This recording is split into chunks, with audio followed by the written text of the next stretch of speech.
Okay, awesome. Welcome back, or welcome for the first time. Yes. So this is Lisa, Hi. who is the mother of my friend Trent, who I live with and have done many podcast interviews with, and has been a great help to me. And so this is just a continuation of the series on tribe and community, where one of the things I'm trying to do is just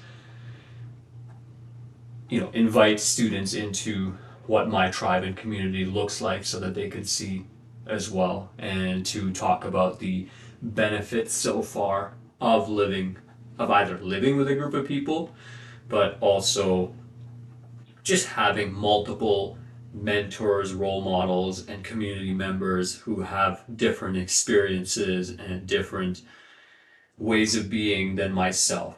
hmm So I guess we could begin with, do you want to introduce a little bit about yourself and background? Sure. I'm a healer and I do all different kinds of healing work, and I have, oh gosh, I've been getting paid for it since 1995. Yeah. And so for me, Which is a year before I was born. intuition is very important. So I have always felt that it was important to be connected and helping others find that connection too. Yeah. How did that affect you, like growing up? So growing up, I never thought I never knew I was different.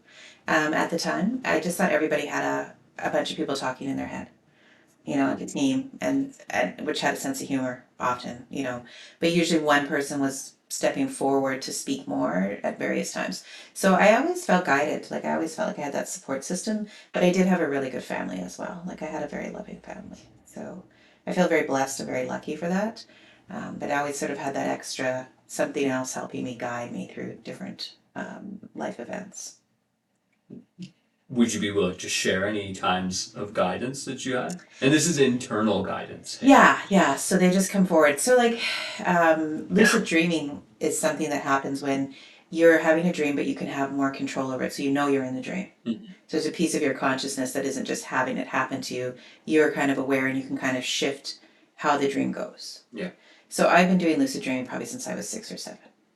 Okay. And when things would come up at school where maybe I wasn't feeling, in particular, there was a girl who was popular and I wasn't.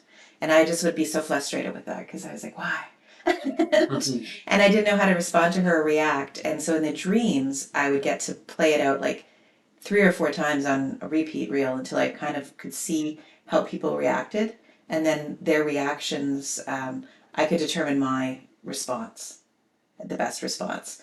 Because sometimes you're tempted to let your ego take over and just be mean or impulsive in your communication.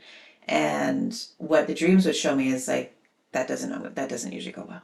Yeah. That Yeah. doesn't work so well. So you would kind of get a chance to work out your frustration, anger, or immediate temper. And so you could be developing what we call in spirituality your witness, where you step back and you just kind of have more conscious control over your ego. Interesting. And you were doing this like in school. Yes. Okay. Yeah. Yeah. Okay. So it didn't happen every single night, but at times of stress or whatever, that was one of the gifts that I could do. So the team was kind of there just piping up back in the background. And I grew up on an acreage outside of a small town, and I got to spend a lot of time in nature. So Mm-hmm. I felt very connected. I had a lot of nowadays kids are busy with school and busy with after school activities and teams and interests and stuff. And so my interest back then was just walking in the field. So I was very lucky to have that down nothing time where I could just dream and just be. And I guess to add context, if you're okay with sharing this, how old are you? Now I'm 54. 54. Yeah. So when you were a kid growing up, you know, if you weren't 70s, 80s. in the 70s and 80s, so you have no cell phones, you have no technology really. Well, definitely not no internet technology that can pull you away from your thoughts. Yeah, correct. So were there people in your life early on that helped you to develop that internal monologue? I don't know that for sure that anybody did any of that. My mom was really, she was very protective, but also very loving, and she never really was invasive. Like she gave you respect, and you were allowed to have your private thoughts, right? I find some parents today now are always trying to dig in what their kids are thinking all the time, and it's like none of your business. but Like, you mean like just reading messages of theirs? Yeah. Helicopter parenting, Yeah. just kind of, what are you feeling? What are you thinking? Like 99% of the time, they're like always wanting to know what their kids are doing or thinking or feeling. And my mom just didn't like. She cared, but you went to her if you had a problem. That's you knew. So it wasn't her seeking to figure out what was wrong with you. She trusted that you would come to her if there was something you needed to talk about. Interesting. Yeah. Tell me about your dad then. And so my dad worked away a lot. There was kind of like the family. My mom is such a strong person because she went through so much when we were young. So there's four of us in the family, and I'm the youngest. And my brother is adopted, and so my parents, my mom, they did foster children. He's one of the four. Yeah, Okay. so he's the next up from me, and then my Okay. two sisters are older. But my mom was taking in a lot of foster kids, and then when he came, they kind of fell in love with him. And she had all girls, right? Hmm. So he's a boy, so they decided they wanted to give him a better chance at life, and because he was more babyish, so I think a lot of the other kids were maybe older. Social services back then, is what they used to call it, wasn't great, and they would just come and take people when they were comfortable. They didn't really think about long term staging people. I guess their thought pattern was they'd get too attached, um, but that was not the case. It would probably have been better for them to form longer term attachments. But uh, so I was a baby and 9 months old, and they realized that my hips were what they would now call hip dysplasia. So it probably happened at birth, but they didn't clue until I didn't start walking. And I was kind of dragging myself across when I was crawling instead of normal crawling. Okay. And so then I had to so we lived in Peace River, and Edmonton is here, like 6 hours away. And I had to go to the hospital once a week to have my cast changed. Sometimes it was only once a month because we just couldn't make it work. And so they had to do differently than they would normally treat it. And they wanted to send me away to Toronto to the Shriners Hospital, but my mom said no. So that didn't happen. Hmm. So I kind of had to put up with that. But as I'm in the process of them realizing that, my dad has a major accident where he's burned over 60% of his body. Whoa. Yeah, and he's the only person to live at that point in time to have such serious burns on his body. So he spent a year here in Edmonton in the hospital, and I was in the hospital across. Like the So Stalmer. yeah, so he was the Royal Alec, and no, the Glen something, Glenmore, Glenview. The one right at the U of A. Yeah, no, I think it was up by Kingsway Mall. Those Okay. two hospitals. Yeah. Oh, okay, okay. Yeah.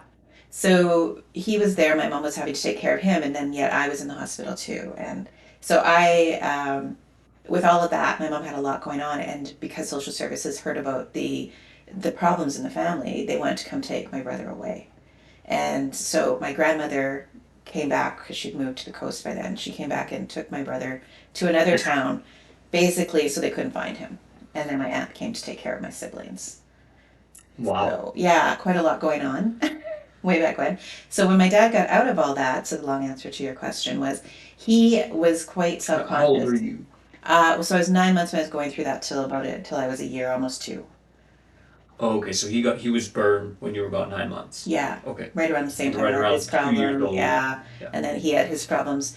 So he was very self-conscious about the burns, and people would stare and whatnot. So he decided to go work up in the oil patch where, there's just less exposure to people. He was already starting to be a mechanic, and so he just became an oil field services mechanic. Worked at a Rainbow Lake and whatnot. So he was gone when he was running his own business. It was hard times, like they were building their life. So he would be often gone, sometimes 2, 3 months before he'd come home for a short stay. Whoa. Yeah, and then as time went on, it got to Which more that's like, not even allowed anymore. Hey. no, Like you can't just disappear for 8 to 12 weeks. yeah, it would be very difficult. But my mom handled it. They lived on an acreage that they were building themselves. The Yeah. house and everything they built from a kit that came in the mail. Yeah. so, so they had some pretty hard times going through all that and figuring it out. And so while my dad was building was actually what caused his accident. Oh. Yeah, yeah. So it was my dad was very loving too, but not around a lot. Was very much raised by women. So my grandmother had a lot of intuition, and we were always told it was okay to be intuitive. Whereas I know some people at the time, like we joke, one of my grandmother's sayings was, well, "Be careful you don't get caught talking to yourself because they'll take you to Oliver." So And back Oliver would be at a mental institution okay. back in BC, so kind of a famous one. And so we knew not to be too public about it, but that it was still okay if you had intuition. Hmm. So you already mentioned that you had a lot of like extended family, kind of female members, and from the mother's side, it seems. Hmm. Were there a lot of extended family, like male members of the family as well, or from the father's side? So in Or my father's did you have family, more of a leaning toward a feminine probably because the upbringing? woman runs like the connections in the family, right? My father's family was from Fort Vermilion, so quite far up north, Hmm. and they were Métis. Okay. And so, and back then we said Indian. Hmm. And we didn't define between Aboriginal and Métis. But technically, if you look back in the history, I have Métis status now. Yeah. And so it was expensive for them to come all the way down to visit, so it didn't happen very often. He had two brothers. One ended up residing in BC most of his life as an adult, and the other one, he lived at home, and he was the unfortunate case of a true alcoholic, with the Indian way of doing it, and not well. Hmm.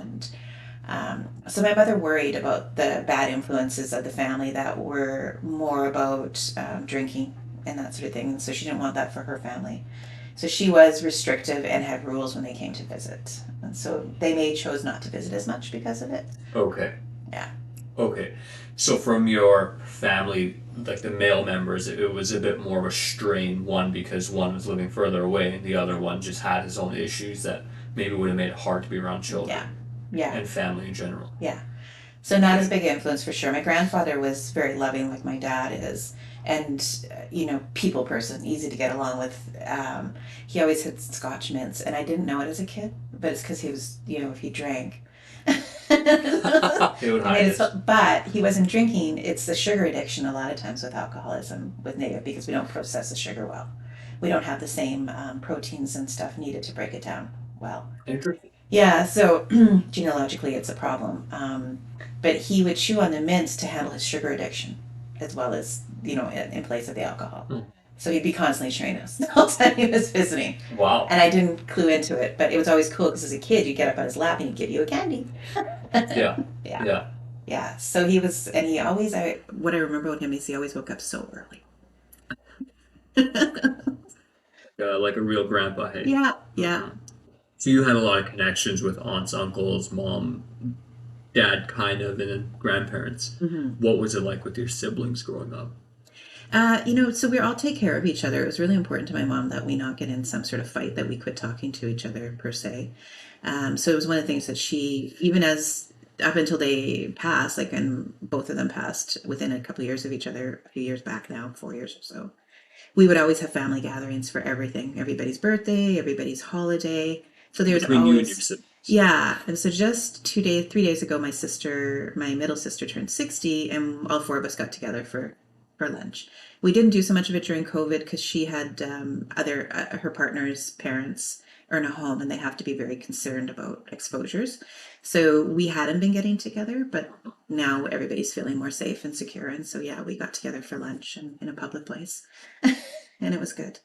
How have you maintained the family bond? Like, how old is your oldest sibling? So she turned 60, I guess, a couple of years ago now, a year and a half. So she's not, Closing in on yeah, 62? yeah, Okay. yeah. And we have phone conversations. So my oldest sister had a lot of kids. My second sister had no kids.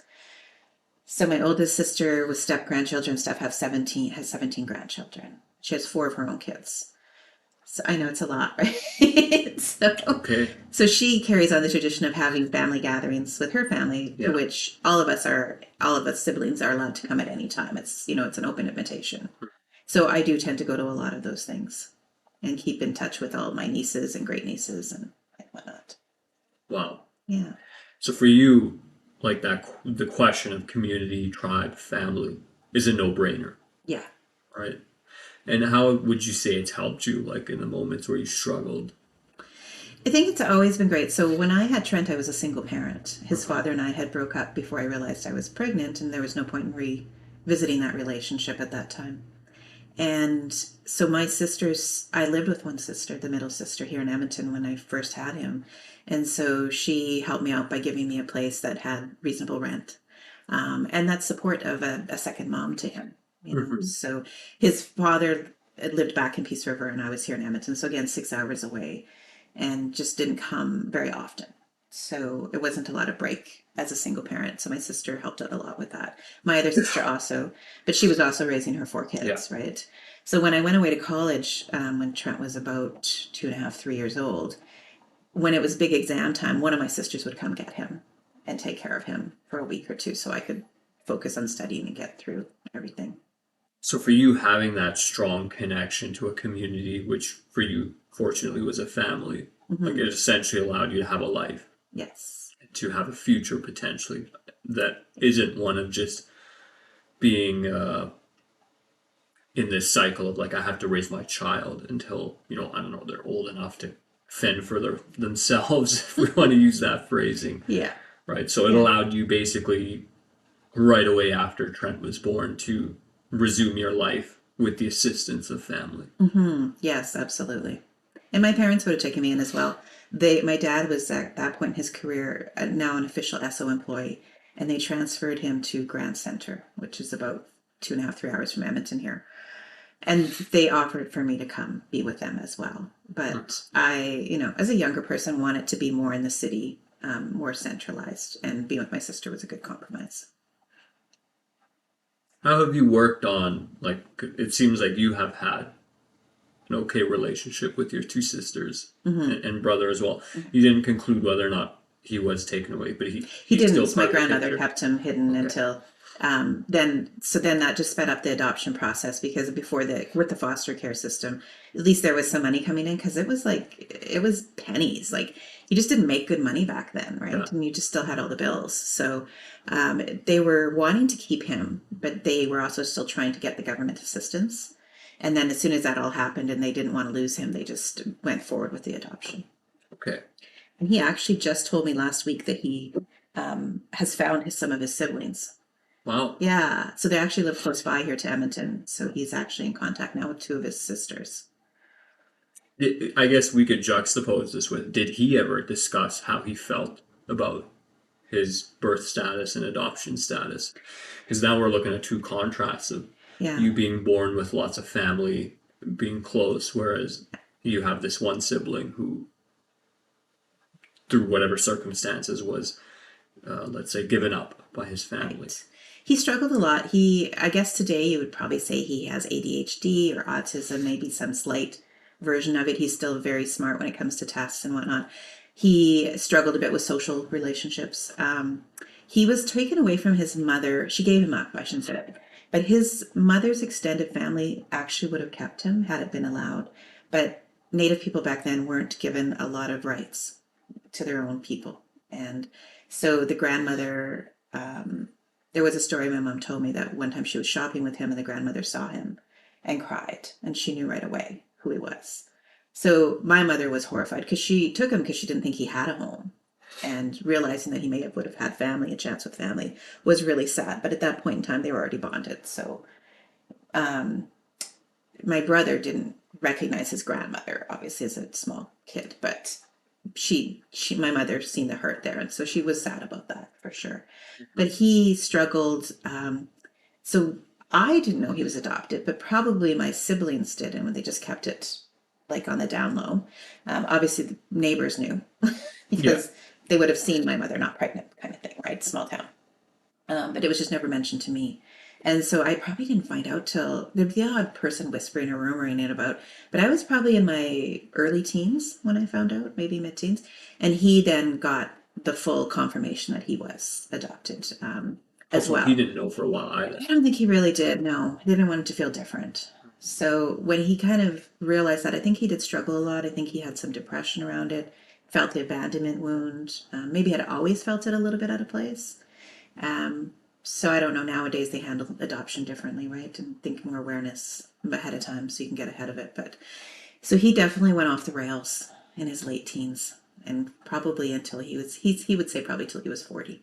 He never really had a really consistent self love.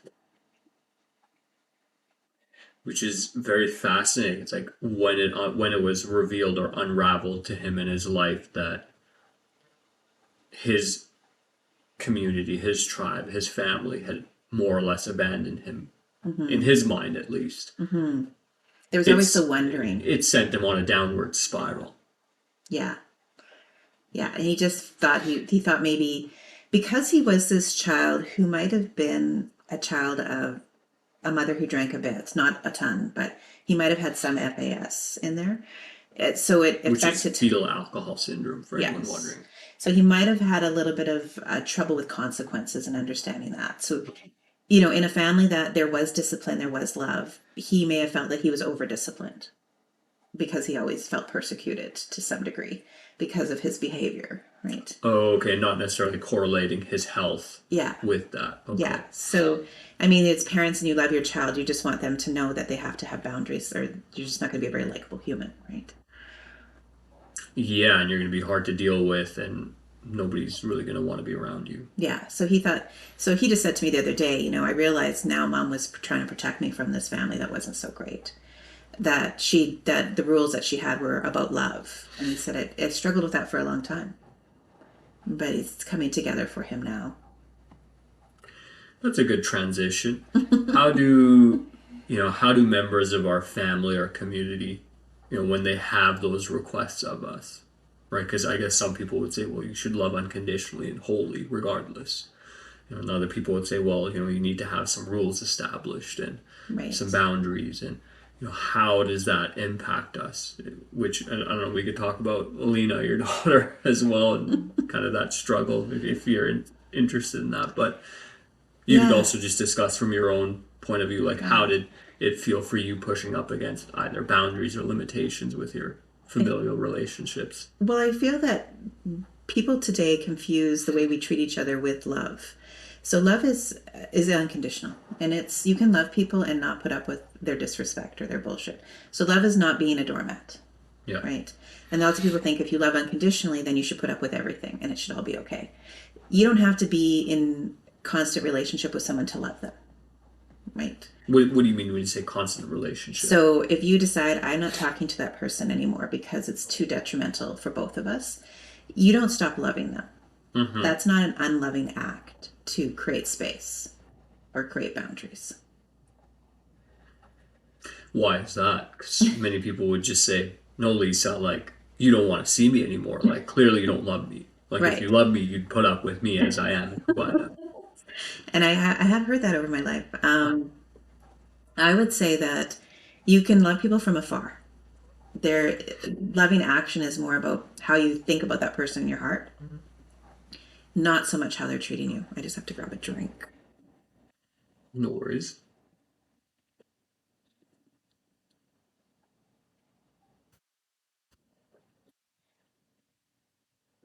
Um, yeah, so we confuse the way someone's treating us, the warm, fuzzy feelings, with love.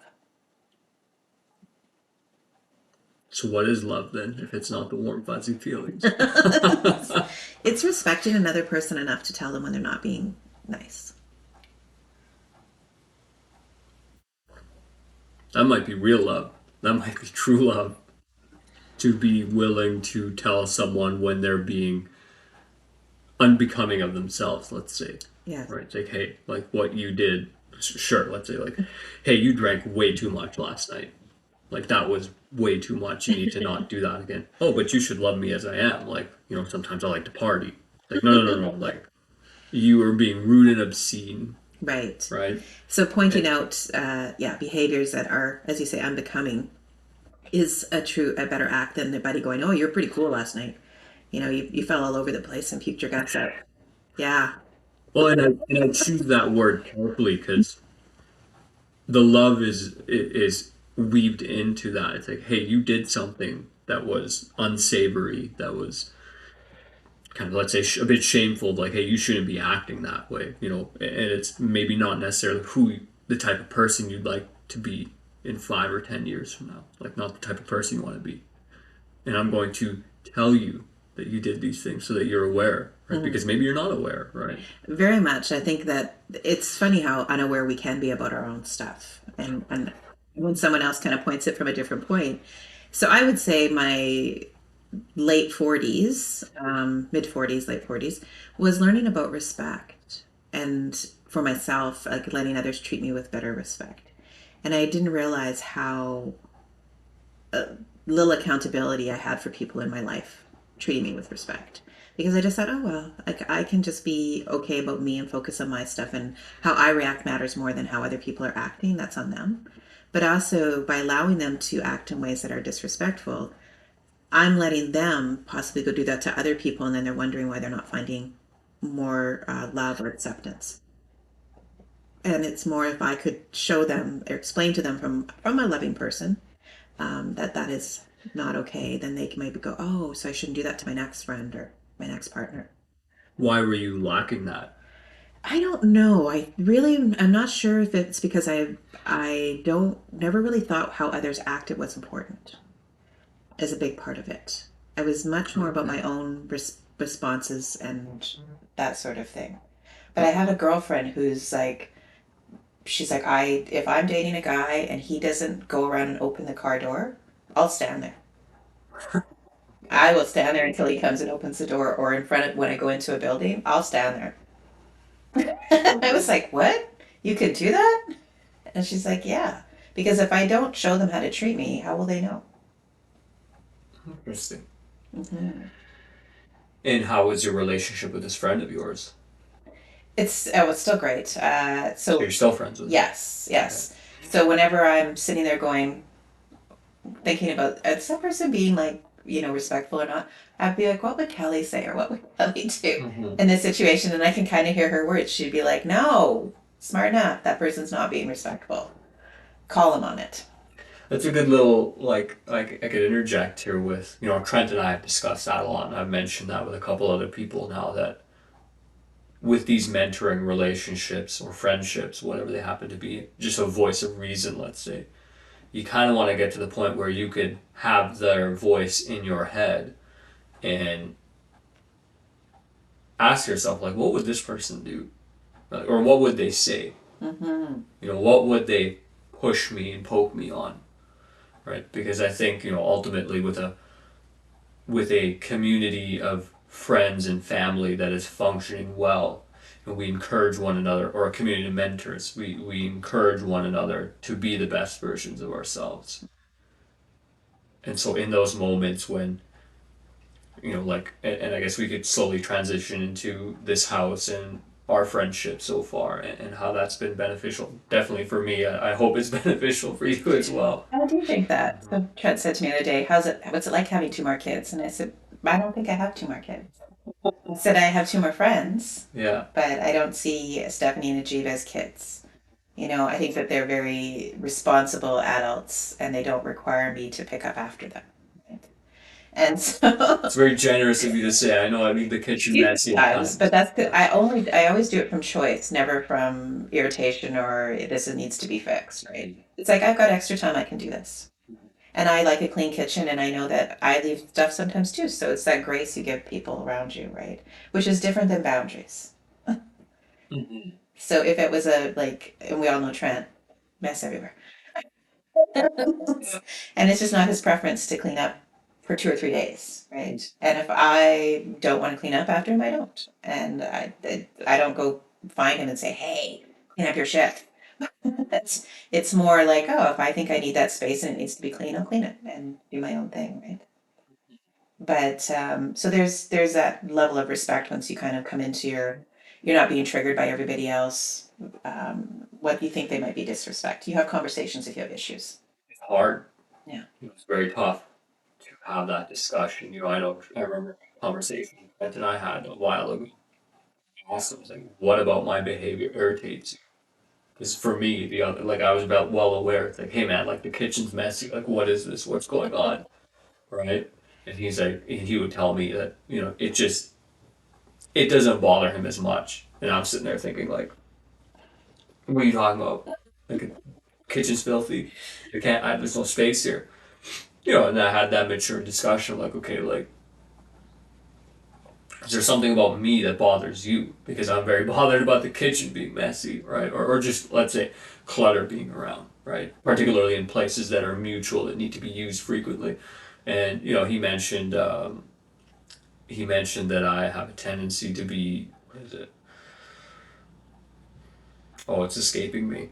Indecisive, kind of indecisive, and maybe take too long to make a decision and whatnot, or take action. And I was like, oh. Interesting. Like I didn't know that would bother you, right?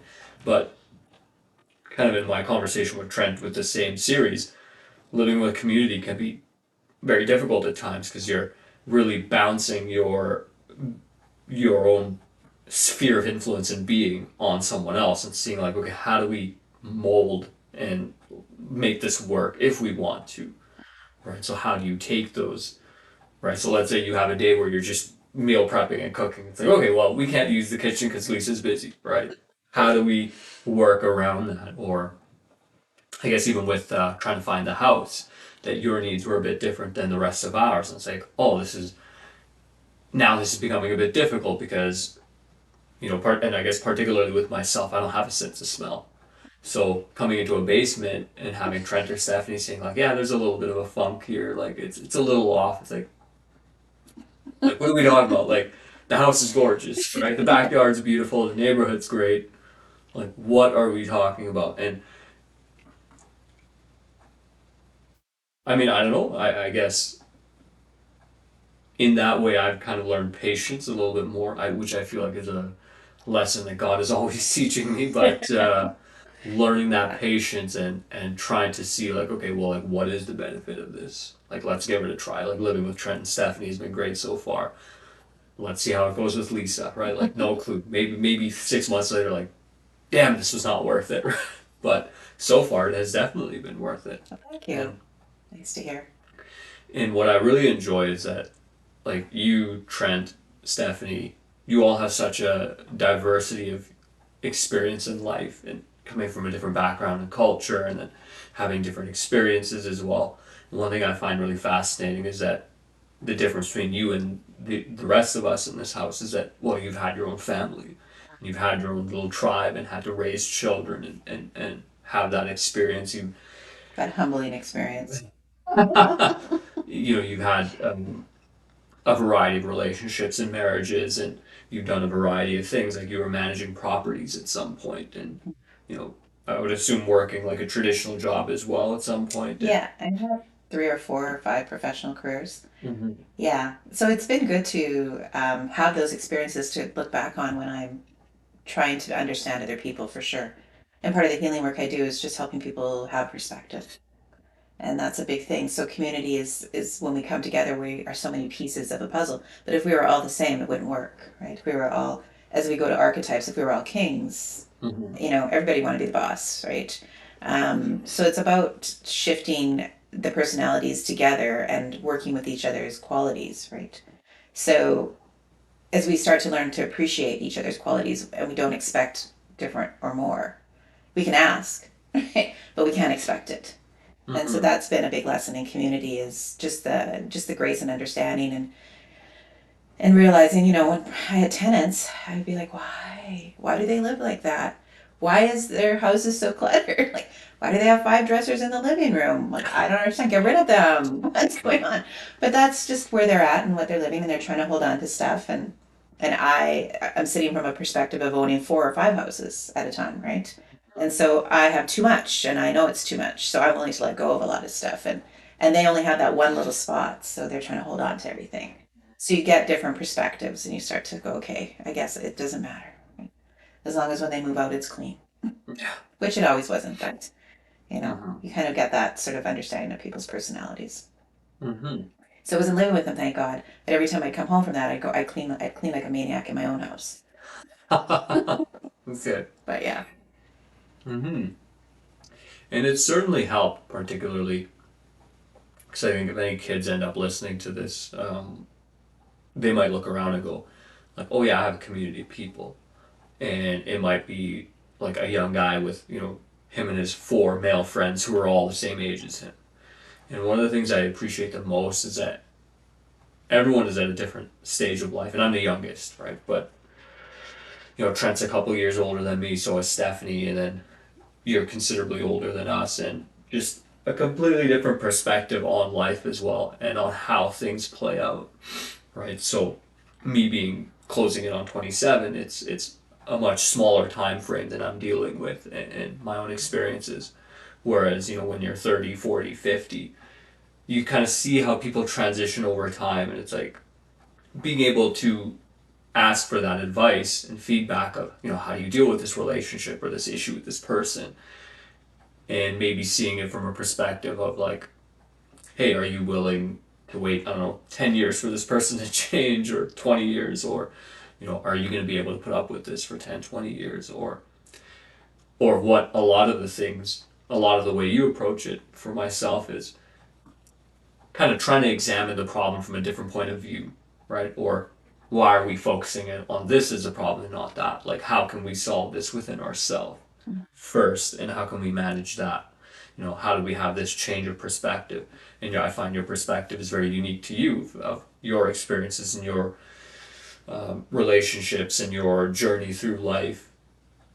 And it's very essential, because I think especially young kids nowadays, they don't really have that gradient of friends where, oh, I'm friends with, I don't know, Bob from work. He's like 45, and him and I Yeah. chat here and there. And, I have a little cousin that I hang out with as well, who's 5, 6 years younger than me. And I got a couple friends in their mid 20s, late 20s, or 30s.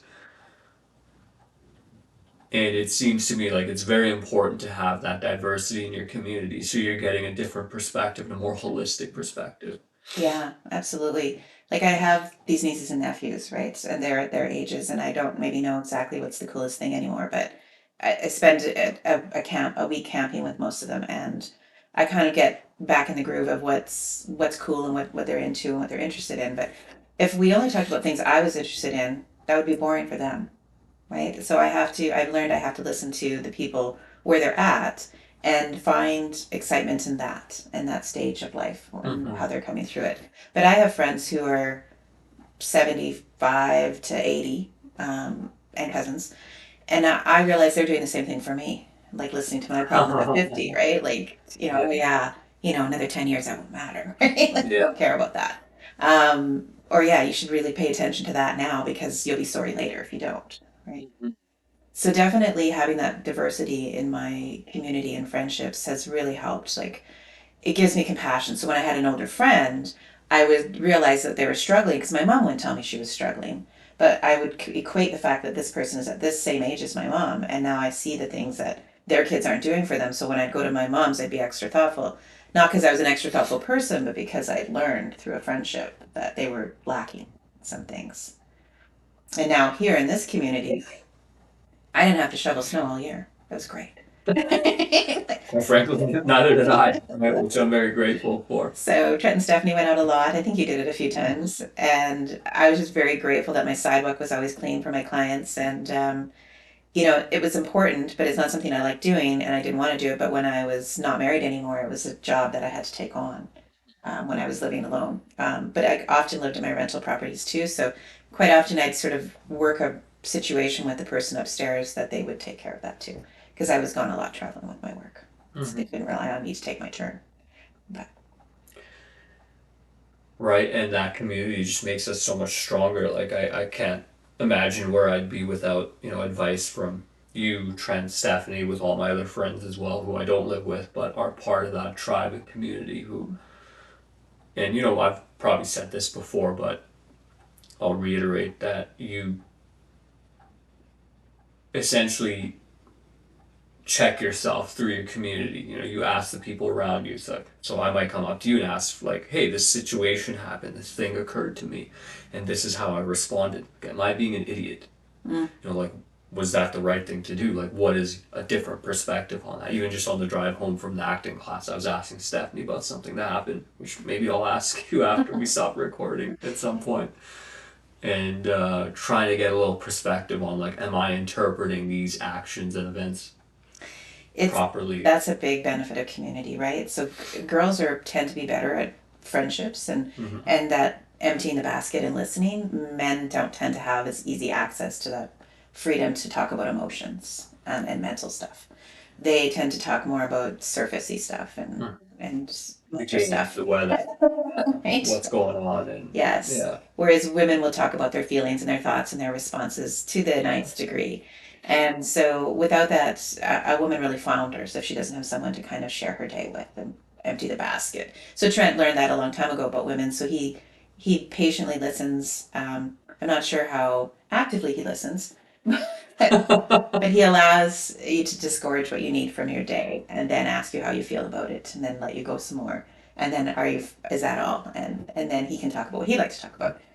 And so he's learned the secret to women is to listen, whether you think it's interesting or not. It's To just, not solve their problems. yes, it's an Don't solve opportunity their for them to problems. just Yeah. empty out and then they feel good. So, and sometimes it's tricky, like you think the word love there on your wall. And when you love someone, you like them, and they have a problem. You're like, okay, like it's very obvious that you don't want to be in the situation, and maybe you don't know how to get yourself out of it, and it's not clear that you bringing it up is a desperate cry for help or just wanting to dump that emotion. Yeah. Right. And so ensuring that, particularly I guess dealing with women, ensuring that I try a bit of both. But if Jen, it's a solvable problem, it's like, okay, like do a little bit of the emotional dumping and then like, hey, like what would you be comfortable with doing? Right? asking is good, but also prefacing when you're listening to when she decides she's going to do that, you should just say, "So should I be the supportive listener right now, or should I be the male problem solver?" Mhm. And then she gets to tell you what she wants. Assuming she knows what she wants. Right? Sometimes we don't. Very true. um, Very true. I just have to wrap it up though, because I do yeah. have a client coming soon. Thank you very much. This was fun. Yeah. And just a little addition into the series. Thank you. Thank you for We'll sharing. wrap this up.